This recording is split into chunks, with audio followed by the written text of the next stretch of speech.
तो चलिए आज विक्रम और बेताल की एक बहुत ही पुरानी और दिलचस्प कहानी सुनते हैं। ये सिर्फ एक कहानी नहीं है। असल में ये कहानी के अंदर एक और कहानी है और अंत में ये हम सबको एक बहुत गहरे नैतिक सवाल पर सोचने पर मजबूर कर देगी। तो ये कहानी है एक महान राजा की, जो एक आत्मा के साथ ना एक बड़े ही अजीब और खतरनाक सौदे में फंस जाता है। जरा सोचिए, क्या हो अगर ज्ञान पाने की कीमत चुप्पी हो। और बस यहीं से राजा विक्रम और उस आत्मा यानी बेताल के बीच एक बहुत ही हाई स्टेक्स गेम शुरू हो जाता है। देखिए, हर कहानी जो बेताल सुनाता है वो राजा के ज्ञान की एक परीक्षा है, और मजे की बात यह है कि हर सही जवाब खेल को वापस जीरो पर ले आता है। यही वो एक शर्त है जो उनकी पूरी यात्रा में एक गजब का तनाव बनाए रखती है।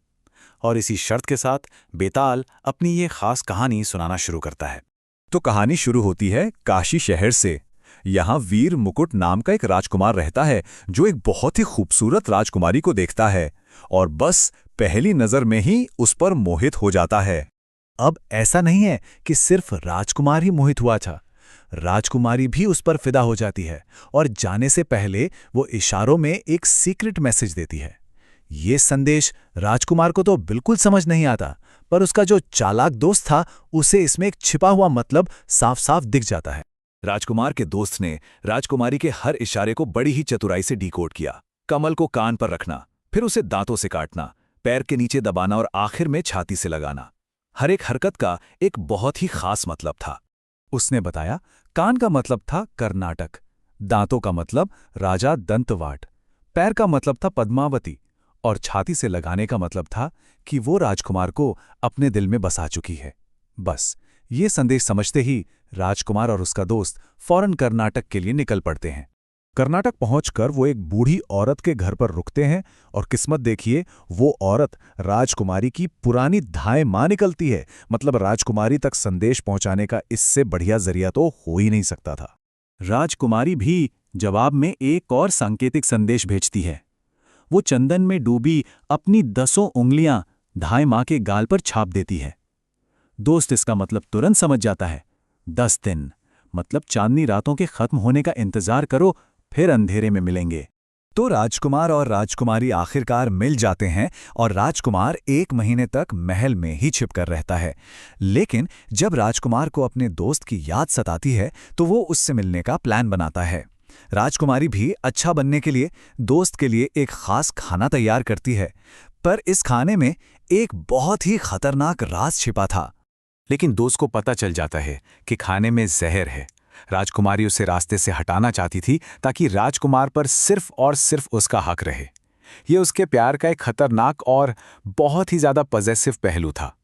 अब जैसे ही दोस्त को यह एहसास होता है कि राजकुमारी तो एक बड़ा खतरा बन चुकी है, वो न सिर्फ राजकुमार को बचाने के लिए बल्कि राजकुमारी को अपने साथ ले जाने के लिए एक बहुत बड़ी और जोखिम भरी योजना बनाता है। दोस्त की योजना बड़ी ही चालाकी से भरी थी। पहला कदम, राजकुमार सोती हुई राजकुमारी की पीठ पर एक त्रिशूल का निशान बनाएगा और उसके सारे गहने चुरा लेगा। फिर वो गहने बेचते हुए पकड़ा जाएगा और कहेगा कि ये उसे एक योगी ने दिए हैं, और वो योगी वो कोई और नहीं बल्कि दोस्त खुद होगा। योगी के भेष में दोस्त सीधा राजा के पास पहुंचता है। वो उसे एक ऐसी औरत के बारे में बताता है जिसकी पीठ पर त्रिशूल का निशान है, और कहता है कि ऐसी औरत राज्य के लिए बहुत बड़ा खतरा है। अब जब राजा को यह पता चलता है कि उसकी अपनी बेटी की पीठ पर भी ठीक वैसा ही निशान है, तो वो एक बहुत ही भयानक फैसला लेता है। बिना किसी जांच पड़ताल के राजा अपनी ही बेटी राजकुमारी पद्मावती को जंगल में देश निकाला दे देता है, और इसके बाद राजकुमार और उसका दोस्त बेसहारा राजकुमारी को बचाते हैं और उसे अपने राज्य वापस ले जाते हैं। यहां बेताल अपनी कहानी खत्म करता है और अब राजा की परीक्षा की घड़ी आ जाती है। और यही है इस कहानी की असली पहेली। बेताल पूछता है, अब ये बताओ राजन कि पाप किसको लगाया। अब राजा विक्रम को फैसला करना है कि इस पूरी कहानी में सबसे बड़ा पापी कौन है। देखा जाए तो हर किसी ने कुछ ना कुछ गलत किया था।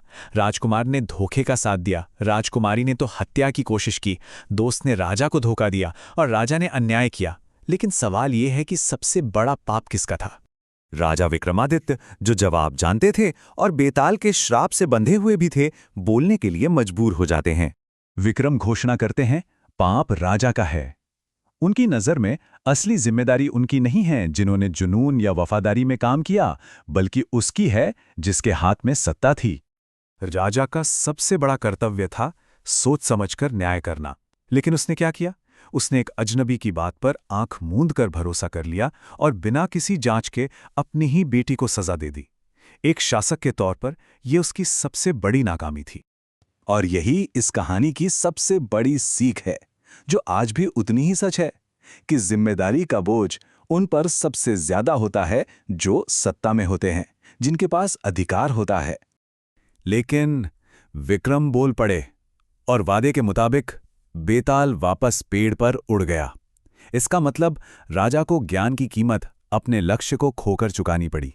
सीखने और कोशिश करने का यह चक्र फिर से शुरू हो गया। कहानी राजा के पाप पर तो अपना फैसला सुना देती है, लेकिन एक बहुत गहरा सवाल हमारे लिए पीछे छोड़ जाती है। क्या एक नेक इरादे को पूरा करने के लिए धोखा देना कभी भी सही हो सकता है?